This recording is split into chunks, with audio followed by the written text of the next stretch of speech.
Hey guys, welcome back to the channel. This is a story about what if Naruto Gold Dragon Emperor in High School DxD. Before I start, please support for more amazing content, and do consider subscribing to my channel and share this video with your friends. This is written by StormKing27 and link in description and support writer. Let's start the video. Chapter 1. The Scarlet Heavenly Emperor. Falling into an endless abyss was a young man around 17 years of age. He was wearing a torn-up orange and black jumpsuit. Underneath his torn-up jumpsuit was a fishnet shirt that hid many scars. On his feet he was wearing black sandals. On his head he wore a headband that kept his sun-kissed blonde hair from covering his sky-blue eyes. On his cheeks were 3 scars that looked somewhat like whiskers. So this is how it ends, huh, my friends? Enslaved by a madman, and I get sucked up into a small black hole, the young man said as he kept falling into the endless void. He kept falling for what seemed like hours when suddenly he heard a loud roar that ripped through the silence. What the hell was that, thought the blonde man as he looked around to see where the sound was coming from, and that was when he saw it. A massive red western dragon with a horn on his nose. Its overall length was about 100 meters. The dragon roared again and started to fly toward the young man. Oh crap, that thing going to eat me, so not cool, Databeo, the youth thought as the dragon got closer to him. Who do you think you are staring at, human? The dragon roared as he knocked and pinned the blonde to a rocky wall that looked like it was made up of golems. Get the hell off me, you oversized lizard, the boy yelled as he pushes himself off the wall, pushing him and the dragon foot away from the wall. You dare try and fight me, human? Do you even know who I am, boy? The dragon roared as he nose-dived toward the boy. I don't care who you are, you could be God for all I care. I am kicking your ass for knocking me into that wall. That hurt a lot, Databeo, the boy yelled, making a small blue ball appear in his hand. He then started to float toward the dragon. Raisin Gan, the boy said as he pushed the blue ball into the dragon horn with all his might, but it was not enough. The dragon broke though the blue ball and knocked the boy back into the wall. That was chakra, but you're human. How can a human use it unless? The dragon thought as he looks toward the boy who was laying on a floating rock that had broke off of the wall. You boy, who are you? Did you come from one of the 7 worlds beyond the dimensional gap? How long have you been here? The dragon asked as he looked toward the boy. My name is Naruto Uzumaki, you oversized lizard, and if you must know, I hail from the elemental nations. I've been here for God knows long, maybe about 2 hours or so, the now named Naruto replied, looking at the dragon. How in the hell are you still alive? No one can survive within the dimensional gap without magical protection. The dragon asked. I do not know, but I do feel like I'm losing chakra every minute, and without Kurama to heal my wounds I do not know if I'll make it back home, but I will sure as hell try, Naruto said as he felt more of his chakra slowly drain away. Kurama as in the 9-tailed fox? So you were a Jinchuriki, which explains how you have survived this long in here, the dragon said as he landed on the rock that Naruto was on. Haha, yeah, but it doesn't matter. I have to get back to my world and save my friends no matter what, Naruto said, trying to stand back up but failing to do so, and so falling back down on his ass. Look boy, there's no way you can go back now. You have fallen too deep into the dimensional gap to even think of going back to your world. Hell, you will not even make it to Earth, and that is the closest world to here right now. You'll be dead soon anyway, the dragon said as he started to flap his wings to take off but stopped when he felt a burst of energy come from the sitting blonde. No, I refuse to give up here. I will save my friends no matter what, and I will not die here, Databeo, Naruto said as he started to stand back up and move toward the dragon, slowly. Give up already, boy, as I said, you will not make it even if I help you. You will die before we even get there, so give up already, the dragon said as he looks towards Naruto in shock as he asked himself, how in the hell is he still moving? Give up on trying to make me give up. Naruto yelled as a burst of chakra came out of his body, kicking up small stones from the ground and throwing them into the air, shocking the dragon even more before he started to laugh. Finally, a human with the will of a dragon and a heart of a lion, you interest me, Naruto Uzumaki. How about we make a deal? The dragon said as he lowers his head to Naruto's level. What kind of deal are we talking about?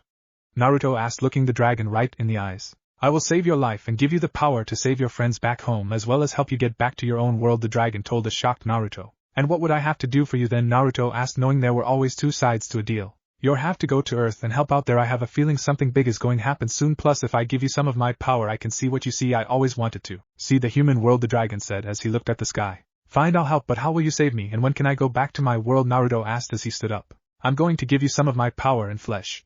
You can't return to your world right away because you need to get used to your new power and body. It should take maybe 2 to 3 years, the dragon replied. But my friends would be enslaved by then, but this is the only way to save them. Fine, you have a deal if it means saving my friends. I would go to hell and back to save them, so how are we going to do this? Are you going to rip off some flesh and put it on me? And if I am going to be putting on your flesh, I should know the name of the dragon who I'll be taking it from, Naruto asked as he looked up at the dragon. Sure, I am known by many names. Apocalypse Dragon, the True Red Dragon, Emperor God, True Dragon, and the Dragon of Dragons, DxD for short, but you can call me Great Red and I'm going to eat you, the Great Red Dragon said with a big smile, and he moved to eat the poor blonde. Nice to meet you, Great Red, so you're going to eat me? Huh, wait, eat me?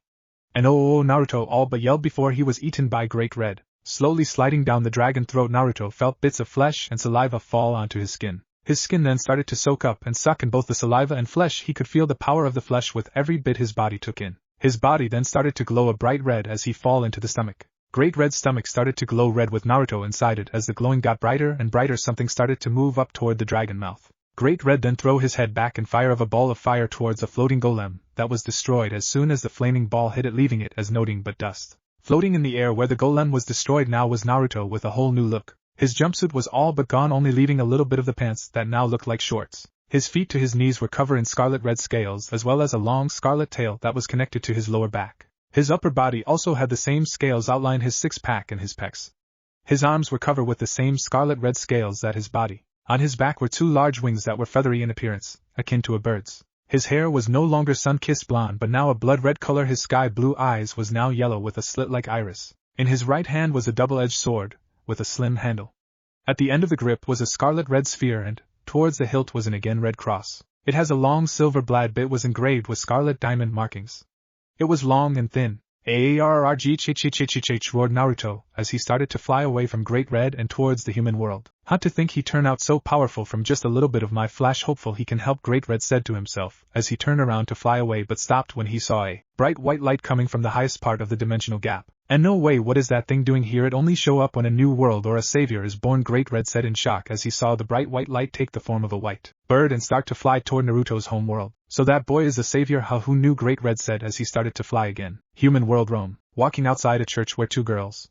One of the girls had short blue hair with a green fringe in the middle and dark yellow eyes. She was wearing church battle outfit, which consists of a black, skin-tight unitard with short sleeves and pauldron, matching fingerless gloves that extend to her biceps, and thigh-high boots, all of which are adorned with straps. Outfit is worn under a white hooded cloak with gold and blue accent. The second girl had long light brown hair and violet eyes. Her hair was styled into twin side ponytails, each held with a blue scrunchie. She was also wearing the same thing the first girl was wearing. Looking up into the sky, they show a red star falling towards them. Oh look, Zenobia, a red shooting star. Let make a wish, the brown hair girl said to the now named Zenobia. Stars are not red, Irina, they are white, Zenobia said, not even looking at the falling star.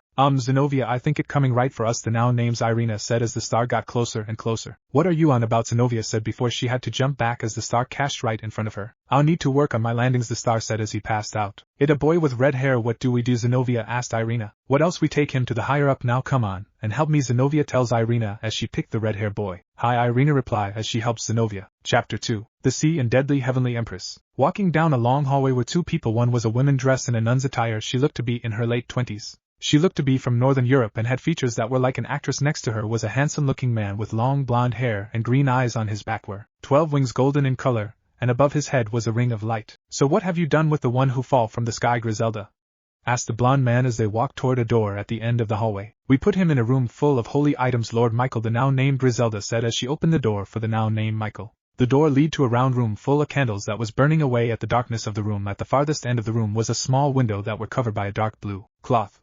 In the middle of the room was a chair. Tied to the chair wearing a cross was Naruto, his head hanging down, his red bangs covering his eyes. Standing behind him was Zenobia and Irina. So this is the fallen star then? Well, we know he is not a devil because with this much holy energy in the room even a high-class devil would be in pain, Michael said as he walked toward Naruto. My lord, please stay back, we do not know if he is dangerous or not, Zenobia said as she bowed to the angle in front of her. Do not worry, child, it will take more than one boy to kill me, Michael replied with a smile as he looked down at the tied-up Naruto. You can stop now, boy, I know you're awake, Michael said as Naruto slowly lifted his head to look at him. How did you know, miss? I was trying really hard, Naruto asked as he looked at Michael. How dare you call Lord Michael a woman? Can't you see he is a man, you baka? Zenobia yelled as she hit Naruto on the back of the head. Ow, that hurt, Databeo, wait, Chiahi? God damn it. It like Haku all over again, Naruto yelled as he moved around in his chair. Hi, stop moving around, you will hurt yourself, Michael said. He moved closer to the young redhead. As soon as the angle got close, Naruto threw his head back and then moved it forward, head butting the blonde angle, knocking him over. Lord Michael! The three girls yelled as Naruto broke free of his chair and jumps away from Zenobia, who had pulled out a sword and attacked Naruto. Nice try, Blue-chan, but better luck next time, Naruto said before he had to summon his sword to block Griselda from cutting off his arm. Damn, you're fast, lady. Thank you, Star-san, you're not bad yourself. To block my attack is something many have not done, Griselda said as she pushed down on Naruto's sword. Naruto did not see Irina ran up behind him and stabbed him right in the heart. But unlucky for you, I am not alone here, sorry, but you lose. And no, I can't let it end here, I still got to save my friends and keep my end of the deal to Great Red, Naruto thought as his sword started to glow as one of the markings disappear. The next thing Naruto knew, he was stood by the door looking at his body turn to dust. He then looked down at himself to see he was fine. What just happened, he asked himself. What, but we just stabbed you, Zenobia said as she saw Michael stand back up. I knew it. That sword you have there is called Dream Eater. It let the user turn dreams into reality, and reality into dreams. What you just did was turn yourself being stabbed into a dream, meaning it never happened, Michael said as he looked at the sword in Naruto's hands. But that sword was lost before the Great War. How does he have it? Griselda asked as she looked at Michael. There are only two ways he can have that sword. One is he took it from someone, what is unlikely cause the one who had it is inside the dimensional gap, or he is a heavenly emperor who made a pact with said being, Michael replied as he moved toward Naruto. What a heavenly emperor? Zenobia asked her sword master. Heavenly emperors are being who has made a pact with a god or godlike being. They are given a sword and a huge power boost. So far we know of 7, but if this boy turn out to be 1 then that makes 8, and that's bad news, Griselda said looking at Zenobia. How is that bad news? Irina asked as she looked at Naruto. If you ask me, it a good thing Starkun is the holding of that sword. If it fall into the wrong hands, then who know what might happen. You're right about him having the Dream Eater is good thing, but him being the 8th emperor is not. There is a prophecy saying when all 8 are born then the worlds will become a battlefield for them to fight on until only one remain. That one will become the true heavenly emperor who will rule all the worlds, Griselda replied. Dream Eater, Naruto said to himself before everyone felt an explosion shake the building they were in. What was that? Michael said as a nun ran into the room. My lord, we are being attacked by 2 exorcists. They came out of nowhere. 10 people have already been killed, the nun said. Boy, you are coming with us, Michael said as they all followed the nun. Outside, standing in the middle of 10 dead exorcists were 2 women. One of the women was wearing a wrapped-up miko with a red hakama. She had long black hair that went down to her bum that was tied up in a ponytail. In her right hand was a long katana. The blade was about 73 centimeters long. The handle had a black like cloth wrapping around it, and the hilt had a skull on it. There was no hand guard on it. Next to her was a dark-skinned woman with green eyes, blonde eyelashes, and messy short blonde hair with 3 braided locks. She was wearing a white armor chest plate that only covered the top of her large breasts. She was also wearing a high collar, which covers the lower part of her face. On her legs she was wearing old armor leggings. On her back was a small katana that looked like it was leaking water. Oh my, they are not really strong, are they, Harabel-san, said the black hair women. So it seemed to think our leader was so worried about this. Let just find the new emperor already, Yoma, the now named Harabel said to Yoma as they start to walk toward the door leading inside. But before they could open the door, a light spear shot toward them, forcing them to jump back. Who are you? Why are you attacking our holy land? Michael said as he landed on the ground with all his wings out. Oh my, look who came out to play. Never thought Michael, the leader of the Angles, would be hero. How fun this will be, Yoma said as she readied her sword. Now is not the time, Yoma. We are here to see if the 8th is here, Harabel said as she pulled out her katana and sent a wave of water toward Michael. You think you can beat me? I wired, Michael was about to say before his arm came off, blood shooting out. Haha, you let your guard down, Angleboy, Yoma said as she licked the blood of her blood. What the, Harabel said as she saw Michael's arm turn to dust and appear back on his body. Look like you can use some help, Naruto said as he showed up behind Yoma and cut off her arm, making her fall back to Harabel. Aw, and I just got that too. Look like I will need to get a new arm unless you would like to give me a hand, Yoma joked as she looked at her arm by Naruto's feet. What the hell are you guys? Who are you? Naruto asked, shocked that the black-haired girl in front of him was not in any pain. My name is Yoma, but this body belonged to someone by the name Shuri Himejima. I am one of the heavenly emperors. My title is the deadly heavenly empress. I am the 5th born. My sword is called the path of death. Nice to meet you, 8th, Yoma said, bowing to Naruto. And I am Tyr Harabel. I am the deep sea heavenly empress and the 3rd heavenly emperor born, and like you am from beyond dimensional gap. My sword is called Sea. Master it like me. Use any type of water, even if it is in the air or the human body, Harabel said as she put her sword away. I see, so the golden one sent you. What does he want? Michael asked as he stood next to Naruto. Noting our master wanted us to check if the 8th was really born, Yoma replied as a black hole opened up behind them. Remember, Michael, our master will have the parts of Excalibur. Until next time, Harabel said as she and Yoma walk into the black hole that close behind them. Well, that was new, Naruto said as he looked at Michael. I think it's time we talked. Yes, let's follow me and we will talk, but please no more head-butting, Michael moaned, rubbing the lump on his head as he and Naruto walked back inside. Japan. Standing outside of an apartment was Harabel. On the door to the apartment was the number 206.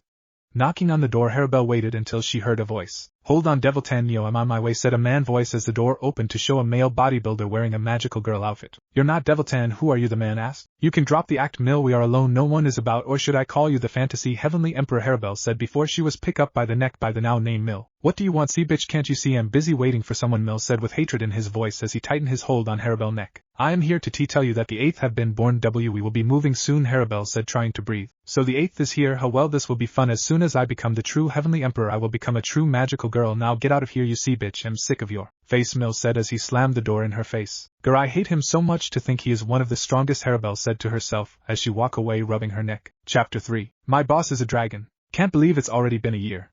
Just 2 more before I can save everyone, said our hero as he sat behind his desk writing inside a book. It's been a year since Naruto came to this world, and in that time he had learned about the 3 factions as well as how to use his sword. After 6 months of training, he wanted to see the world, so Michael got him a passport. First, he went to England where he met some witches. They were on the run from the church after helping them out. Naruto asked if they knew anything about the heavenly emperors, and they told him that there was a man who went by the name Azazel, in Japan who could help him. After 3 more months of searching, Naruto finally found the man only to be attacked by some fallen angels. Azazel stopped them after seeing Dream Eater in Naruto's hands asking how he got it. Naruto told him that he was a heavenly emperor and needed help finding out what it means to be one. Azazel said he would show Naruto what he knew if he allowed him to study the Dream Eater that Naruto held. Naruto agreed to let him study it. After handing over Dream Eater, Azazel showed him all the records he had on the emperors. He found out that every 10,000 years, a war known as a Heavenly Emperor War starts where 8 people are picked to be emperors. The winner of the war get to become the creator, or the true Heavenly Emperor, while their pact makers get to become the true deity. Together they can destroy everything or if they so desired recreate everything. In the following 3 months, Naruto opened a shop/restaurant called Ichiichi Restaurant where he sold all type of food from ramen to sweets to even full English breakfast. Adjacent to the restaurant was the shop section where Naruto sold everything from videos to books. His godfather's books were also sold and had become a huge hit in this world. "Sorry I'm late, boss," said a brown-haired boy as he ran into the shop. The boy was wearing a Koe Academy boys' school uniform. "You're late, Issei. This is the 3rd time for that you will not get the first copy of the new Ika Ika," Naruto said as he saw the shock look in Issei's eyes. "No please boss, anything but that," Issei said on his hands and knees. "Oh, get up and get to work, you pervert, before I fire you," Naruto said, getting back to writing. "Hi boss," replied Issei as he ran into the back of the shop to get change. "Oh my, not showing any mercy to your coworker, huh, Naruto-kun," came a voice from the door. Turning around, Naruto saw a buxom young woman who was around the age 18 with very long black hair and violet eyes. Her hair is tied in a long ponytail, reaching all the way down to her legs with 2 antennae sticking out from the top and sloping backwards, with an orange ribbon keeping it in place. She was wearing a Koe Academy girls' school uniform, along with black knee-high socks. "Akino-san here to pick up your book," Naruto replied, getting an orange book out. His drew on the book the words Ika Ika Mistress, and the slave part 1 was written on it. "Here, hope you enjoy," he said, handing over the book. "Oh, I'm sure I will. Your books are always so enjoyable," Akino replied as she took the book and handed some money over. "You sure you're not the author of this book? There seem to be more to you than meets the eye," she said, looking at Naruto. "I don't know what you're on about. I'm just a simple shopkeeper, that all," Naruto lied as he heard the door open. When the door fully opened, it revealed a petite girl around 15 years of age with white hair and hazel eyes. At the front, her hair has 2 long bangs going past her shoulders and several loose bangs hanging over her forehead, while the back has a short bob cut. She also wears a black cat-shaped hair clip on both sides of her hair. She was wearing a Koe Academy girls' school uniform, without the shoulder cape. "Kaneko-chan here for your daily sweets?" Naruto asked as he stood up and opened his arms. "Hi Naruto-san," Kaneko replied with a small smile that went unseen by Akino, as she hugged the older blonde. "You do love your sweets, huh?" Naruto said as he let go of her and gave her a bag of sweets. "If you two lady mind me, I have to check on my coworker to make sure he is not burning anything," he said with a bow. "There is something about him he does not feel human," Akino said to Kaneko, who nodded. "Hi, should we tell Bucho?" asked the white-haired girl as she started to eat her bag of chocolate. "Yes, we should let her know," Akino replied as they both left. 3 days later. "Sorry I'm late again," Issei said as he ran into his workplaces. "It okay, just go and change, there people waiting to order food," Naruto said, not looking up from his book. "Hi," Issei replied as he ran into the changing room. "They are here," Naruto thought to himself, as he closed his book to look up at his door. Coming towards the shop was Akino and Kaneko, but with them was 2 people he has never met. One of them was a handsome young man with short blonde hair and gray eyes who was wearing a Koe Academy boys' school uniform, which consists of a black blazer with white accents over a white, long-sleeved dress shirt with a black ribbon on the collar, and matching black pants. His blazer was fully buttoned, and he also wears brown dress shoes to complete a Prince Charming look. The other one was a young woman who appears to be in her late teens with a buxom figure, a light skin tone, and blue-green eyes. Her most distinctive feature is her long, crimson-red thigh-length hair, with a single hair strand sticking out from the top. Her hair also has loose bangs covering her forehead and side bangs framing her face. She was wearing a Koe Academy girls' school uniform, which consists of a white long-sleeved,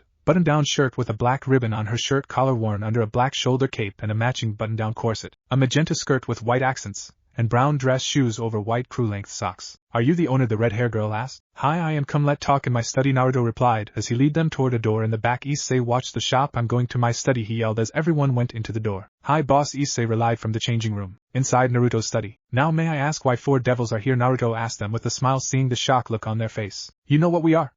asked the redhead, still in shock. "Of course I do. I also know that Akino and Kaneko are devils as well as Issei," Naruto replied, opening his fan. "What faction do you belong to? You feel holy yet demonic at the same time," the red-haired girl asked in serious tone. "I'm not from any faction, girl. I'm just a simple shopkeeper who knows a lot," Naruto said, shutting his fan. My name is not girl at Rias Gremory, heiress of the Gremory clan, the now named Rias said. The Gremory clan, really? To think one of the family from the 72 pillars would be here, Naruto said as he stood up. I think it time you lot leave, I have work to do, he told them as he opened the door. Outside. Bucho, what should we do? We got nothing out of him, Akino said as they stood outside the shop. Akino-senpai is right, Bucho. What if he hurts Issei? The blonde-haired man said, looking at Rias. We will keep watching him, but if he show any intent to harm Issei, then kill him, Rias told them as she started to walk back to school. Hi Bucho, everyone replied. Later that night, walking a long dark path, Naruto was returning from a nice trip from the hot springs. That was nice. Who known hot springs in this world would be so good, Naruto said to himself until he heard a loud explosion coming from nearby. What the hell was that, he asked himself as he ran off to see what was happening. In a nearby opening stood Issei and a middle-aged looking gentleman with short black hair and dark blue eyes. His outfit consisted of a pale violet trench coat over a white dress shirt with a matching ascot,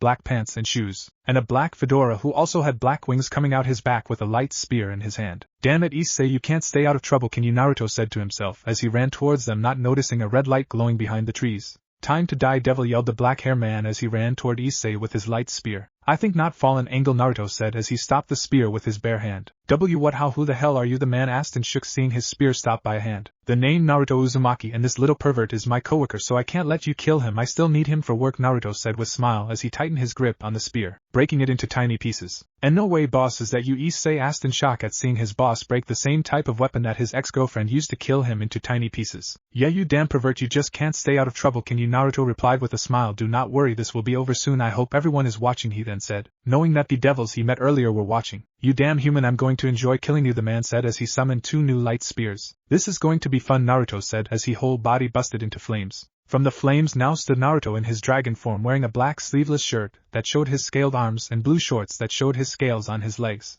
From his back were 2 large wings that were feathery in appearance, akin to a bird's. What, and no way you're a dragon, the man said in fear as he backed away. May I know the name of the man I'm about to kill? Naruto said in a demonic voice. Danseek, and I. Why was all Danseek said before he was hit by a ball of fire. Then Danseek, as they say, eye for eye, Naruto said as he took to the sky with both of his fists on fire. Let me show you why no one tried to hurt my friends, he said as the flames started to mix into a big ball of fire. I will not lose to you, Danseek said as he started to throw spears at Naruto. May you rest in peace, Naruto said as he shot the ball of fire at the fallen angel, burning him alive. No, Danseek cried as his whole body went up in flames. Are you alright, Issei? Naruto asked his friend as he landed right in front of him. Hi boss, thank you, I never knew you care so much for me, Issei replied, trying not to cry. Yeah, plus I still need you. Who is going watch the shop when I want a nap, huh? Naruto laughed as he mess up Issei hair. You lot can come out now, Naruto then said, looking at the trees. Coming out from behind the trees were Rias, Akino and Kaneko. How did you know we were there, Naruto-san? Rias asked after hearing his name. You might be good at hiding, but you can hide your life energy, Naruto replied, returning to human from life energy. Are you a sage, Naruto-san? Kaneko asked worriedly, hoping her new friend was not using senjutsu. Hi, but now is not the time to talk. Let me tomorrow and I will tell you everything. Since you saw me fight, where would be best to meet?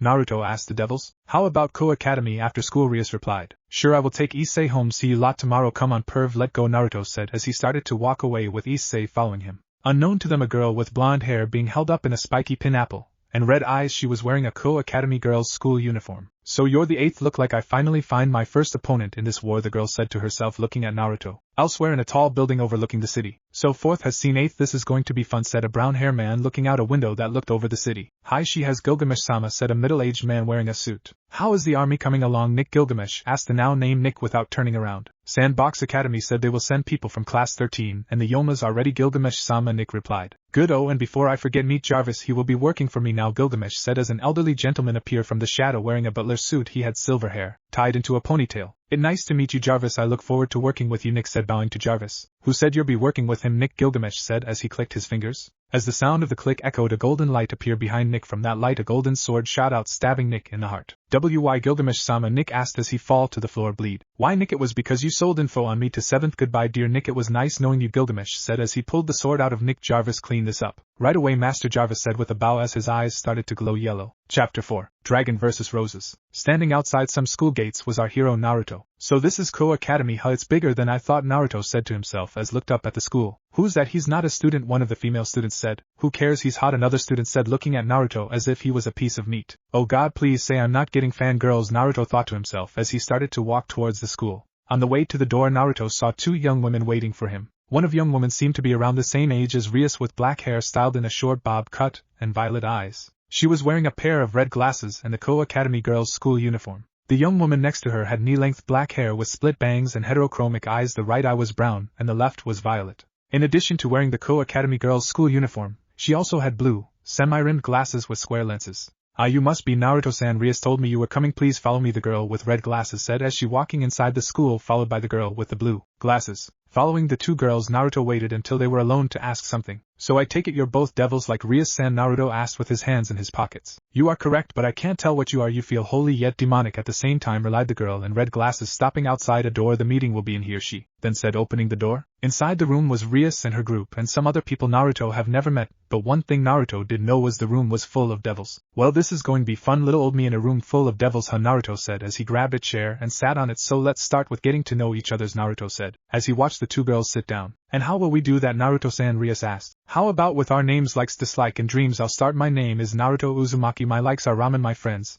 and those close to me. Yes, that include you, Issei," Naruto said looking at his coworker. "My dislikes include the time waiting for the ramen to be done, people who turn their back on their friends, and people who judge someone else without even knowing them. And for my dreams, well, let's just say it's to get home," he said with a smile. "Guess I'll go next," Rias said. "My name is Rias Gremory. My likes are my family and my peerage as well as anime and manga. My dislikes are those who try to hurt my friends and family, and for my dreams is to become as great as my Oni-sama, and to bring honor to my family," she said with pride in her voice. "Well, I'm next, as you know, Naruto-kun. My name is Akino." Akino said with a smile. "My full name is Akino Himejima. My likes are the Occult Research Club and all things pain-related. My dislikes are those who try and hurt those close to me. As for my dreams, I do not really have one yet," she said with a hand over her mouth. "My name is Yudo Kiba. My likes are Occult Research Club and training with my sword. My dislikes are something I would like to keep to myself as well as my dreams," Kiba said with a little bit of coldness in his voice at the end. "My name is Kaneko Tuja. As you know, Naruto-san, my likes are sweets, napping, and the Occult Research Club. My dislikes are people who break the law as well as pervert," Kaneko said, glaring at Naruto. "For my dreams it is to find someone and bring them in," she then said with a little sadness in her voice. "Hello, as you know, boss, my name is Issei Hayato. My likes are porn and breast. My dislikes are fake breast, and for my dream I will become a harem king," Issei said with a big smile. "I lost more respect for you," Kaneko said in a bored tone. "Now on to the student council. I will start. My name is Sona Citri. Next to me is my queen Tsubaki Shira and the rest of my peerage." The now named Sona said looking at Naruto. "Now on to the meeting. What are you, Naruto Uzumaki?" Sona asked, glaring at Naruto only for him to start picking something out his ear. "And why should I tell you anything? The only one who have earned the right to ask me that is Issei," Naruto relied, flicking something off his finger. "I show some respect to Rias-sama and Sona-sama. They are going to become the head of the Citri clan and the Gremory clan." One of Sona group said. Her name was Tomo Megiri. Naruto remember right. "I do not care if they are the next big thing to me. All I see are two girls named Rias and Sona, not the next head of the Citri clan and the Gremory clan," Naruto relied with a glare at the girl. "He's first guy to see me as Risa and not Risa Gremory," Rias thought to herself with a smile. "Naruto-san, please can you tell us what you are so we know that you are not threat," she told Naruto. "Fine, can't say no to a pretty girl, can I?" Naruto said, laying back into the chair he was in. "Damn you pervy sage, you rubbed off on me," he cursed his late godfather. "Thank you, Naruto-san," Rias replied with a smile. "From what I have learned, I am new as a 10 no Kodai, one of 8. We are being who have made a deal with a god or godlike being. We are then given a sword with the power of said being. Go fight that. All I know," Naruto said as he started to go into sage mode, not seeing Kaneko jump a little when she felt the energy of nature flow into Naruto. "Naruto-san, may I ask you a question?" Sona asked, pushing up her glasses. "Sure, go ahead," Naruto replied, laying back into the chair he was sat in. "You kept bring up the name 10 no Kodai. What does that mean?"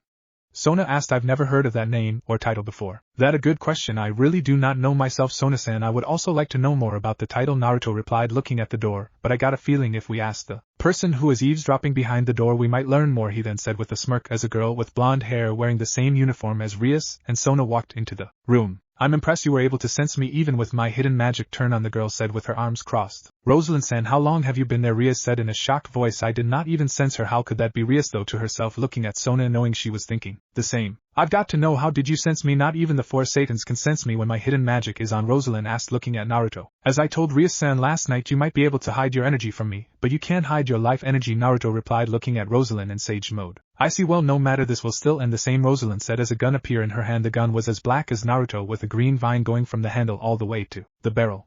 The barrel itself was shaped like a rose. "Say goodbye, you lowly worms, Kawatabara," she said as her finger pulled the trigger. Even things seemed to slow down as the bullet showed through the air going towards Naruto, but before the bullet could even hit him, Rosalind heard Naruto said one name. "Taburahito no Yum," Naruto said as the bullet turned into a golden sand like dusk.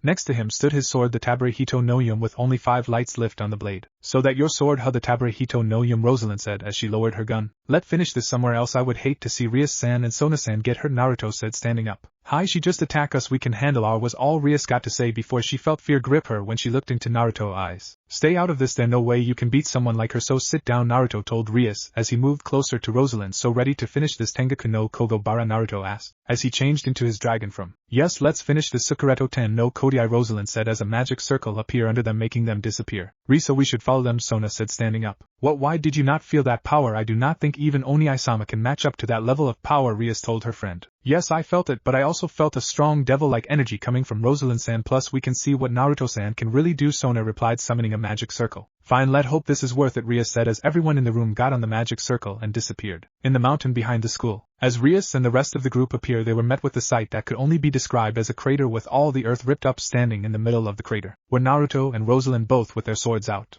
Rosalind's sword, it has an ornately etched base, and appears to be modeled after a great knife, so that the aka no Ju, the sword that is said to be able to destroy anything, Naruto said as he jumped out the way of a bullet that shot right at his feet. And that gun, it has to be a sacred gear, it seems whatever the bullet hits starts to grow roses, and said roses sucks out the energy, Naruto then said, flying into the sky, but she getting slower, it seemed the more damage she dosed the heavier the blade become, this could work, he then said, making a cross with his fingers, Kage Bunshin no Jutsu. With that said, Naruto summoned 4 clones of himself that had started to fly toward Rosalind with small blue balls in their hands. Oh, so you can make clones of yourself, that is handy, Rosalind said with a smirk. However, that will not work on me, she said, shooting the closes before they got close to her, but from out the smoke came Naruto with the same blue ball his clones had. I told you that will not work on me, Rosalind yelled with a swing of her blade. Return to dust, you fool, she said as the blade hit Naruto right in the side. As soon as the blade hit, all the earth under Naruto was ripped up from the sheer power of that hit, but suddenly Naruto busted into a cloud of smoke. What a clone, Rosalind said in shock before a bright light started shining behind her. To think I would have to use 3 tokens in this fight. Lucky for me the full moon is tonight, so no big deal, Naruto said as Dream Eater started to change shape. As you know, my Tabrahito no Yum can turn dreams into reality, and reality into dreams, but did you know I can take the dreams of others and turn them into reality by using 3 token, he said with a smirk. What, you think that just because you can use people dreams as a weapon you can beat me? Die,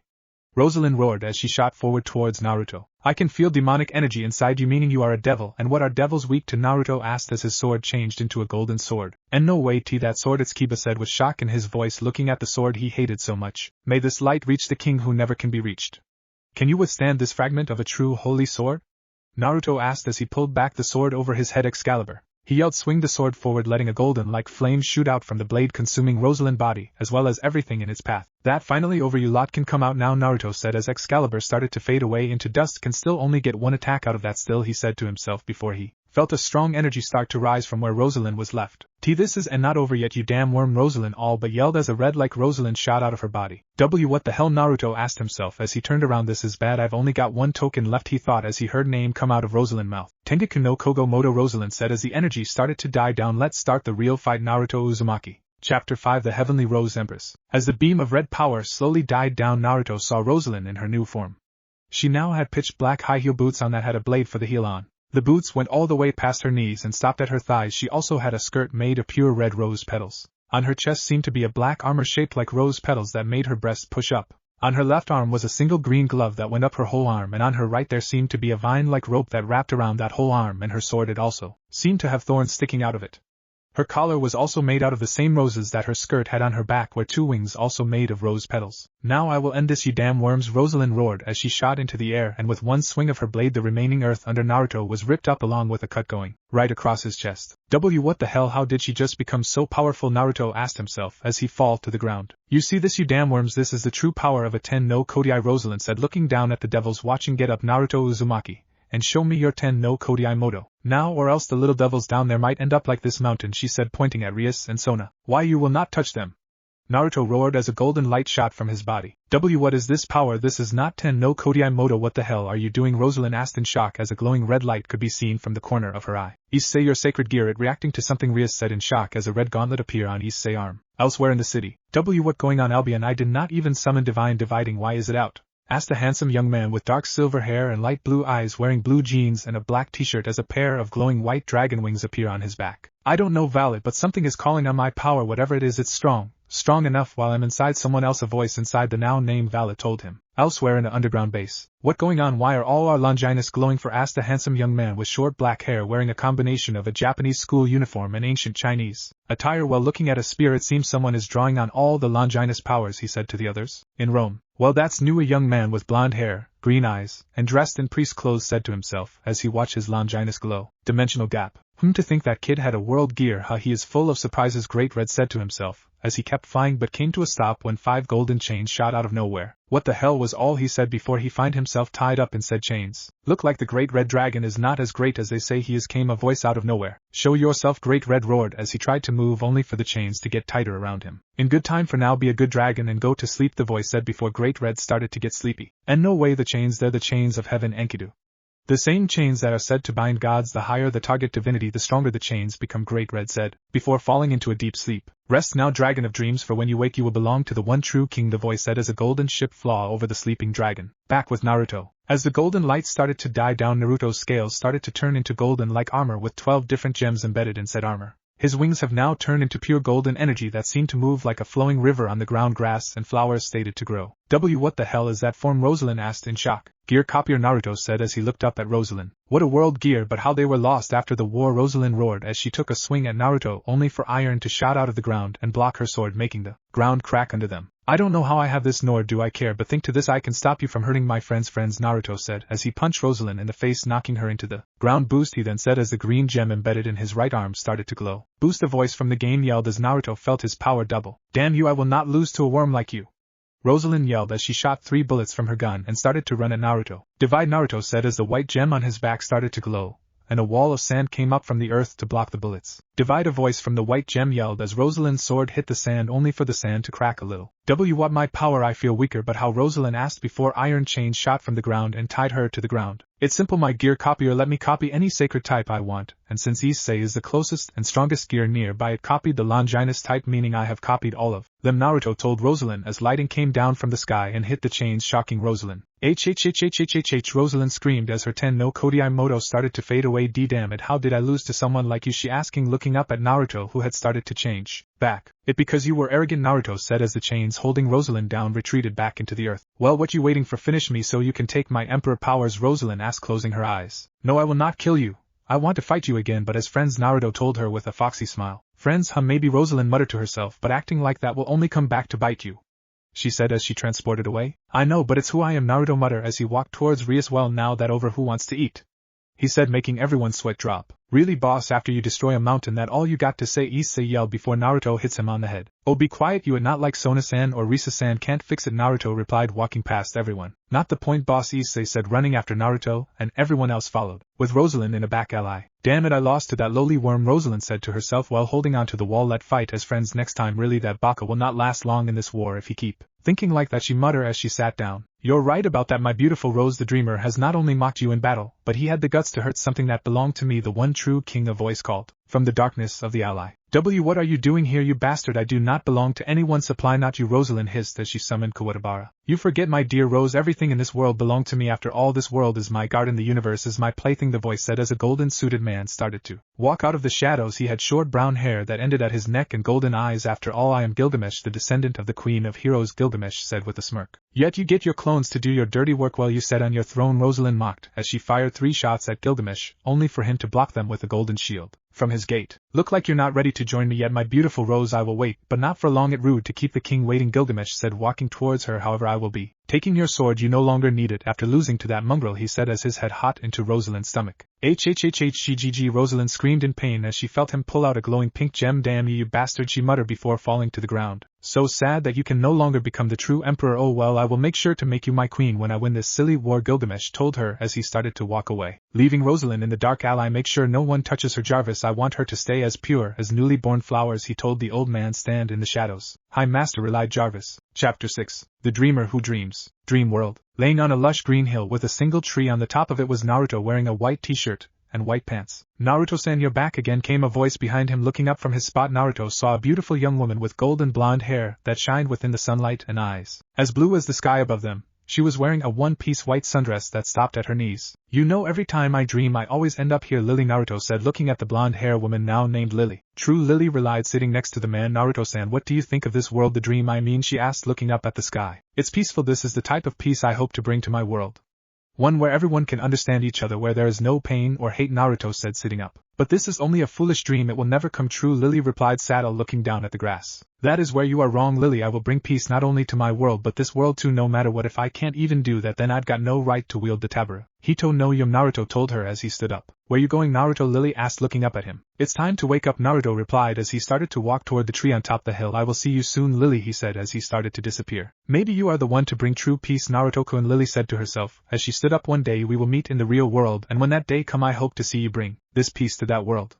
To see the utopia I dreamed of come true, she muttered, walking away from the hill. Real world. Naruto-sama, please wake up, it's time for you to open shop. A lovely voice could be heard as Naruto opened his eyes. Standing by the side was a young woman in her late teens with dark blue eyes, silver hair that had a long braid on each side of her face with green bows at the ends. She was wearing a pink and dark blue French maid's outfit with long sleeves, and a white maid headband on her head. On the bottom of her apron were the Roman numerals for 1 through 12. Sakuya, I've told you to drop the sama from my name, Naruto moaned as he sat up in his bed. I can't do that, Naruto-sama, for 3 reasons, the now named Sakuya replied, putting a bottle of milk on Naruto's bedside table. And what are they, Naruto asked with a sweat drop at the random milk bottle. 1 is that you saved not only me but my mistress and her family. 2 is you're giving us a roof over our heads, and 3 this is your house and am a maid, Sakuya replied, walking toward the door. Breakfast will be ready in 10 minutes, Naruto-sama, she said with a bow as she closes his bedroom door. That girl really need to learn how to let her hair down, Naruto said to himself as he opened the bottle of milk and hanged it outside the window. Here you go, Kuroka, he said as he felt the bottle get taken from him. Thank you, Naya. A young woman with a voluptuous figure, long black hair with split bangs and hazel eyes with cat-like pupils. She was wearing a black kimono, a yellow obi with a set of golden beads,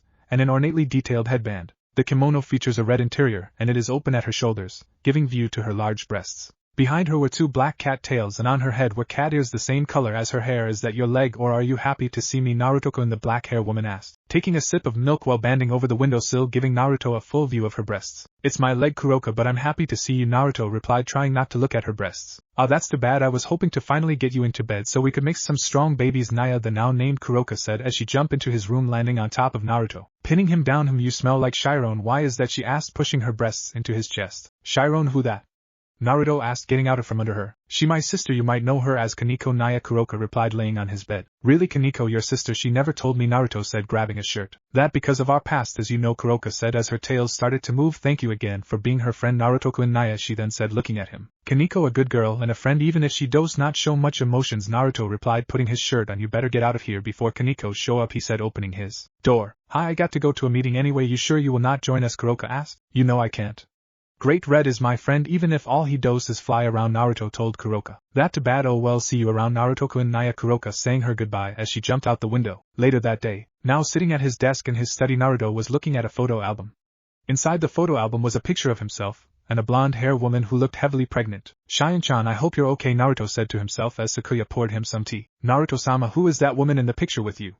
Sakuya asked, seeing the sadness in his eyes. Someone I was forced to leave behind, Naruto replied with sadness in his voice, but I will save her and everyone back home. After all, a father has to protect their children, right? Naruto said with a smile. I guess you're right, Naruto-sama, Sakuya said with her own smile before it dropped, feeling strong holy energy coming toward the shop. Naruto-sama. It's fine, Sakuya, go check on your mistress, Naruto told her as the energy got closer. I'll be fine, go, he said. Hi, Naruto-sama, Sakuya replied, transporting away. So what brings you here, Gabriel? Naruto asked as an extremely beautiful woman with curly blonde hair and a voluptuous figure walked into his study. She was wearing a lovely white shirt and jeans. It'd been a long time, Naruto-san. Nice little shop you have here. May gods bless your shop, Gabriel said, walking to the nearby chair and sitting on it. Why are you here, Gabriel? Naruto asked, feeling Rias and her group making their way to the shop. I want you to take care of a nun who is coming here today, Gabriel said, also feeling the devil's coming. Her name is Asia Argento. Really, why is the holy priestess being sent here? Naruto asked, knowing someone like Asia would not be sent to Japan unless something happened. It's because something happened.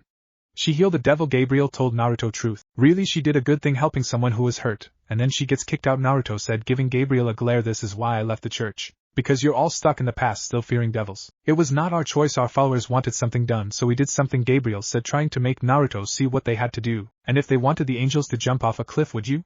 Naruto asked, standing up. And no, Gabriel replied, but we have to make sure our follower are happy. That what I thought, Naruto said, turning away from her. You better go, Rias-san is here. Naruto, do you still think of our time together?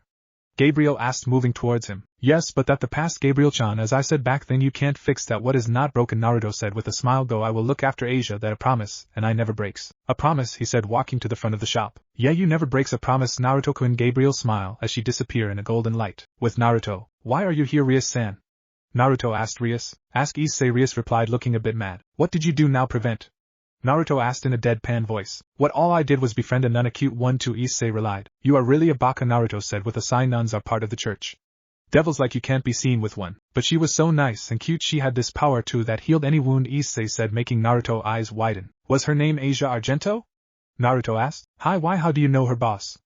Issei asked. A friend of mine asked me to look after her. Could you bring her here tomorrow please, Issei? Naruto asked, walking towards his front desk. Hi, no problem boss, Issei replied with a smile. Good, now get to work, or else no Ika book for you, Naruto told Issei with a smile. Hi! Issei yelled, running to the changing room. You do know this could be bad for me if an angel sees him with her, right, Naruto? Rias said, walking towards him. Do not worry, Rias, you forget she's a friend of mine, Naruto said. Bring out a chess board. You play chess? Yes, I do. How about a game then? Rias asked, sitting down in front of him. You're on, Naruto replied, moving his pawn forward. As Naruto and Rias played their game, everyone else was doing their own things. Kiba and Akino were helping take orders of the customer. Kaneko was in the cookie jar and Issei was burning food. In a bedroom, laying in a king-sized bed, Rosalind awake to find she was in a dark room with a desk by a window that overlooked the whole city. Ah, you're awake, my beautiful Rose, how do you like the bed? The voice of Gilgamesh was heard coming from the desk. Damn you, not only did you take my sword but you also kidnapped me. How low can you get? Rosalind hissed as she tried to move. Do not worry, I will let you go in good time, but first I want to know who had gear. Copier, Gilgamesh asked, glaring at Rosalind. And why should I tell you anything? Rosalind asked, still trying to get free. Maybe this will change your mind, Gilgamesh said as a golden light started to shine behind him. As the light died down, Rosalind saw something that shocked her to her soul. And no, why do you have that? Rosalind asked in shock, seeing a golden sword handle with a pitch-black blade. This is the sword of the end, otherwise known as the sword of the apocalypse. Gilgamesh, with an evil smile. The most powerful sacred gear ever made. The same sacred gear can set the world alight, Rosalind muttered in shock. Now you know of my power, let hope that Mungro gear copier can match it, Gilgamesh said, looking out the window. Chapter 7 Answers. Clash of the Dragons. Blood Rage Dragon God vs. the Infinite Dragon God. Round 1. So you're Asia Argento? Naruto said, looking at the girl in front of him, who seemed to be around 15 to 16 years of age, with long blonde hair and green eyes. Her hair flowed all the way down to her back, with split bangs over her forehead and a single strand sticking out from the top, sloping backwards. The outfit she was wearing consisted of a dark teal nun outfit with light blue accents, a white veil over her head with light blue accents. On her side was a brown satchel slung on her right hip that seemed to be holding a Bible inside. She wore a pair of brown boots that had black straps with an X-shaped pattern. She also had a silver cross necklace around her neck. Yes. Nice to meet you, Naruto-san. I've heard a lot about you from Issei-san. Asia replied while bowing to Naruto. No need to add the san to my name, just call me Naruto, or Naruto and I. Naruto said, rubbing the back of his head. So what brings you to Japan, Asia-chan? He asked. The church transferred me here. Asia replied, someone should be coming to get me soon. She continued, well, you're staying the night here, right, Asia-chan? Then I'll let the church know you're here. Naruto told her in a way that made sure she knew she had no say in the matter. Thank you very much, Naruto-san, Asia replied nervously. It's okay, Asia-chan, I'm a very caring guy. Issei, show her to the room she'll be staying in. Naruto said with a smile. Right away, boss. Issei replied, walking toward the door by the kitchen. This way, Asia-chan, the boss's living area is huge. Bigger than my living room and bedroom, he said, leading her down the hall. Such a lovely and innocent girl. Naruto said to himself, opening the drawer of his desk to take out a pack of Pocky. Damn you, Itachi, you just had to get me Pock, didn't you? He said, thinking back on how Itachi gave him a pack for his birthday. Boss, that snake is back, and this time it has a friend too. Came the loud voice of Issei from the room behind the kitchen. Coming. It's just a snake, you know, nothing to worry about. Naruto replied, putting the Pocky in his pocket. In Naruto's backyard. They're right there, boss. Issei told Naruto, pointing at the small flower bed by the fish pond that was full with all types of fish. I can see them, Issei. Naruto replied, looking straight at the snakes. One of the snakes was pitch black with glowing white eyes. Naruto could have sworn he heard it hiss at him when he walked into the room. It also seemed to be the same snake that has been following him since last week. Not too far from the black snake was a grass-green snake the size of a small rock, but the weirdest thing about the snake was its blood-red eyes that seemed to be judging Naruto from afar. They seem harmless, so leave them be, Issei. I'll take care of Asia for now. You have a meeting with Rias, right? Naruto asked. Oh yeah, I almost forgot. Bucho did say something about a meeting. I'll be going then. See you later, boss. Bye, Asia-chan. Issei said, running down the hall. Naruto-san, is it really okay for Issei-san to just leave like that? He said he would take me back to the church later. Asia asked nervously. It's fine, Asia, I've already got someone going to the church to tell them you're here. Naruto told her, picking up her bags. No need to be nervous around me, Asia-chan. I'm not that scary, am I? He asked with a caring smile. And no, it just, Asia relied, looking at the ground. Asia, stop worrying, I'm not going to bite or anything. Let's be friends, alright?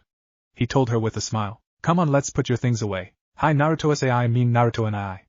Asia said when she remembered what Naruto told her. Later that night, Naruto was sitting at his desk writing some ideas down for his next book. Naruto-sama, it is done, came the voice of Sakuya out of nowhere. Good. Now that Freed is out the way, all we need to worry about was all Naruto said before feeling a powerful entity's presence. What is this power? He said, a bit in shock. And Naruto-sama was all Sakuya managed to say before passing out. Sakuya. Are you okay? Naruto said, trying to wake her. It's no use. Even if she is a high-class devil, my power is way beyond her comprehension, said a young-sounding voice from within the darkness. Who are you? Show yourself. Naruto yelled, looking around the room until he saw a shape at the doorway. The shape took the form of a young girl with long black hair going down to her hips, and her eyes were gray. Her ears seemed to differ from a normal human's as they had pointed tips. Who are you? Naruto said, looking the girl. This feeling of malice, Naruto said to himself, feeling the hatred the girl was giving off. I'm Office. And I hate you. The now named Office said as a black snake shot forward towards Sakuya. What the hell? Naruto replied, stabbing the snake before it could reach Sakuya. If you have a problem with me, that's fine, but leave my friends out of this, he said while transforming into his dragon mode. That energy, it is just like his, Office said, trying to hide her hatred. I hate that energy, she screamed as black energy shot out of her body and started to take on a serpentine shape. Crap, was all Naruto said before his study was destroyed in an explosion. Oh man, I'm going to have to fix that later, he said, floating in the sky with Sakuya in his arms. Stay still so I can kill you, Office said, throwing 3 black spears at Naruto. No thank you. I happen to like living, you see, Naruto replied, blocking the spears with Dream Eater. What's up with all this hatred? I've never done anything to you. Hell, I never even met you before. Maybe you didn't, but that damn red dragon did, Office replied, summoning a hand made of darkness. And by killing you it will weaken him, that was what he told me, she said as the hand grabbed Naruto, making him drop Sakuya and pulled him towards the darkness. And it is done, Office said to herself as she landed outside the shop and started walking away, but not before she saw someone kidnapping Asia. Not my problem, she said as she kept on walking. With Naruto. Have I always been this weak? Naruto muttered as he felt the darkness slowly suck away his energy. Even with Great Red's help I can't even keep one friend safe from harm, a voice in Naruto had said. What was that? Naruto asked himself, looking around only to see gold and green energy start to flow into his body. What is this feeling? It's the same as that's it. How could I forget? He said, slapping himself in the forehead. Closing his eyes, Naruto started drawing in natural energy from the world itself. KL, the voice from before said louder. That voice again. Just what is it? Naruto asked himself as he felt more and more natural energy flowing into him, but suddenly stopped when he felt something wrong with it. What is this? Naruto grabbed his head in pain. Kill, the voice said much louder than before. No, what is going on? So much hatred. Naruto cried out in pain. Kill everything. The voice roared out inside Naruto's head. No. Naruto cried out as energy shot out from his body as cracks appeared all around him. At Ko Academy. Kaneko, what's wrong? Asked a worried Risa Gremry as she saw her rook hiding under the table, shaking like there was a thunderstorm outside. As so much hatred. Kaneko cried out with true fear on her face. Rias, this is the first time I've seen Kaneko truly scared of something, Akino said, standing beside her king. Whatever it is, I bet it has something to do with this energy we are feeling, she continued as her king nodded in agreement. Just outside the city, waiting outside the city was Vala and Kuroka, who seemed to have fallen down and was shaking uncontrollably. What's wrong now, Kuroka? We do not have time for your games, Vala said, looking down at her. So much power and hate, just where is it coming from? Kuroka asked, looking at Vala. Do you not feel it, Vala? This malice. Now that you mention it, I do have this strange feeling, Vala replied. But never mind that for now, Office is here, said Dragon God was walking towards them. Vala, Kuroka, let's go, my task is done. He was all she had to say before an explosion of blood shot out of her own shadow. Play Unravel Tokyo Ghoul full. From the explosion stood what used to be Naruto. But this was not the same Naruto Office had just fought. What stood before the three was something that couldn't be called anything else except a monster. The monster had all the scales on its body ripped off by some unknown force. Instead, where the scales used to be was now diamond hard blood in the shape of claws on both its hands and feet. Its tail now a tail made from blood that seemed to flow. The wings were the same, but what really shocked the three were not its looks or the feeling he was giving off, but the look in his eyes, which were now pure red with no pupils. What is that thing? Office asked in shock. What is this feeling? Is this at fear?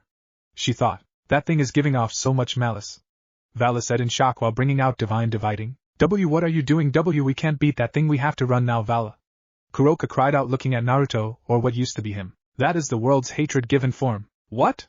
Vala and Office simultaneously in shock. Grrrrghhhhhhhhh, the beast roared, ripping up the earth beneath its feet. At a bar in Fuyuki City, a young woman around the age of 20 wearing biker clothes looked towards Naruto's location. Impossible! How has someone gained Rage God mode? She said to herself, standing up. I better look into this. She put some money on the bar counter to pay for her tab and walked out the door. Not far from Naruto and office. Well, this could be a problem, said a man wearing a suit with a top hat, his glowing yellow eyes watching the beast that just came out of the shadow. If this keep up, Dream Eater will be destroyed, he said to Mill, who was stood next to him. Should we jump in and stop him then? Mill asked. Hell no.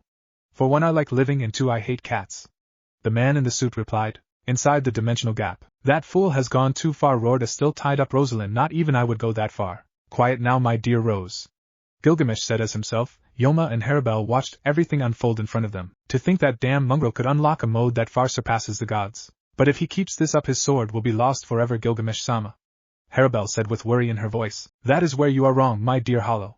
He will stop before the sword even cracks, Gilgamesh replied. Back with Naruto. And no way, with just on was all Office had time to say before Naruto smashed his fist into her face, sending her flying. Office! Vala cried as he shot toward Naruto, only to be knocked away by Naruto's tail. Grrrrhhhhhhh! Naruto let out another earth-shaking roar. Poison mist! Kuroka said as a purple mist shot out from her hand towards Naruto. Rrrrhhhhhh! Naruto let out a roar, making the mist disappear, shocking Kuroka. Vala, Kuroka, hold him back, I am going to use a spell that I've never used before, Office called out to the duo. You better know what you're doing, Office. Vale replied. He flew towards Naruto. Divide! Divide! A voice from Veil Wings called out. Poison palm! Kuroka cried out, smashing her hand onto Naruto's back. Naruto growled, turning his head back to stare at Kuroka. Naruto-kun! What happened? You said you were a sage, how could you fall to the world's malice? Kuroka asked in shock upon seeing what her friend has become. Grrrrhhhhh! Naruto roared as his tail whipped backwards, hitting Kuroka, sending her flying backwards and hitting the ground hard. Kuroka, are you alright? Vala asked his injured comrade. I'm fine, Vala, but my poison palm didn't even faze him, Kuroka replied in pain as she tried to get up. Vala, this is the guy I told you about. This is the sage you mentioned? So this is why he's so strong. Finally a challenge, Vala said with a smirk. Looks like I'll have to use Balance Breaker. With that said, his body started to glow white, pure white, as his armor started to appear on him. Grrrr! Naruto growled as he flapped his blood like wings. Come on, show me your power, sage! Vala roared, flying towards Naruto once again. Grrrr! Naruto roared back as he shot toward Valley. Office, are you almost done? I don't think Vala can hold out much longer even with his Balance Breaker, Kuroka asked Office, who had both her hands together. Yes, tell Vala to get out the way now, Office replied as she pulled her hands apart to reveal a small black ball. Thank you, Hagoromo, for showing me this spell, she said to herself. Vala, get out the way, Kuroka yelled to her friend. Office is done with the spell, she took her sweet time, Vala replied as he was kicked by Naruto into the earth. Office now, he cried out. Planetary devastation, Office said as the black ball shot towards Naruto, hitting him in the stomach. As the ball hit Naruto, the earth beneath started to crumble and float upwards towards Naruto, and this kept on going until a miniature moon was made. Wow, Office, did you just make a moon? What type of spell was that? Kuroka, surprised to say the least. It was a spell an old friend showed me long ago that I am planning to use on Great Red. Come now, we better get out of here before the devils show up, Office replied, walking away. Do you think he's still alive in there, Vala? Kuroka asked with worry in her voice. I'm sure he's fine, Kuroka. He was able to land a hit on Office and take us both on with no problem after all. And we are by no means weaklings, Vala replied, walking past her. Sigh, I guess you're right.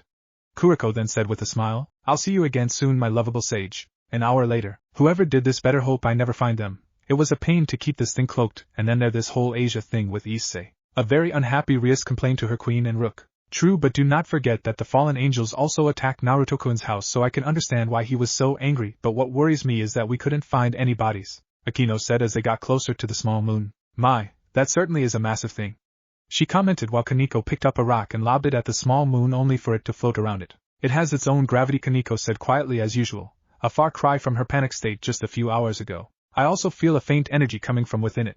Could it be someone is in there? Rias asked herself. Kaneko, smash an opening please, she requested her Rook, as if asking her to just open a door instead of punching a miniature moon that has its own gravity apart with her fists. Hi, Bucho.